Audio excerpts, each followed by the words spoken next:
Bonjour à toutes et à tous. Il y a 2 mois, 2 immeubles s'effondraient en plein cœur de Marseille, à la rue d'Aubagne. Il y a 1 mois, les Marseillais se réveillaient sous le choc. Il y a 1 mois, certains découvraient subitement l'état dégradé de certaines habitations à Marseille.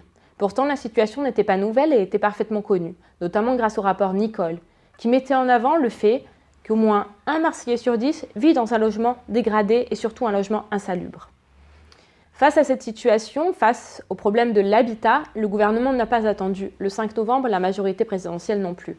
Dès le 10 octobre dernier, nous étions à Marseille pour le lancement du plan Initiative Copropriété, qui a été initié par Julien Denormandie, ministre du Logement, pour pouvoir agir sur ces copropriétés.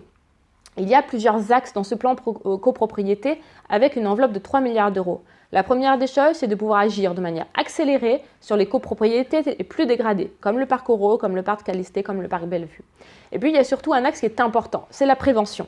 C'est d'éviter que des bâtiments s'enfoncent dans cette spirale de dégradation, que les copropriétés, au fur et à mesure, se délitent. Donc, ce qu'il faut faire, c'est prévenir et pouvoir financer notamment des travaux de sécurisation en amont, avec une aide de l'ANA. Et puis, il y a eu également le vote de la loi Elan. Vote de la loi Elan qui permet de mieux sanctionner les marchands de sommeil sur un plan administratif, sur un plan fiscal, en complément de sanctions pénales. Parce que le gouvernement et la majorité présidentielle, nous sommes engagés contre une lutte sans merci, pour une lutte sans merci contre ces marchands de sommeil qui profitent de la misère. Enfin, je crois qu'en matière d'habitat dégradé, et surtout à Marseille, nous avons besoin de la mobilisation de tous les acteurs, des collectivités territoriales qui doivent prendre leurs responsabilités, de l'État qui joue son rôle.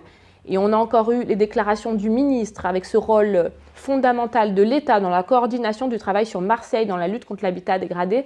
Mais je dirais que la lutte contre l'habitat dégradé, c'est une responsabilité également collective. C'est de signaler les logements insalubres, c'est de ne pas tolérer qu'ils ne soient pas pris en charge et de se mobiliser au quotidien pour aider ceux qui vivent dans des conditions particulièrement difficiles.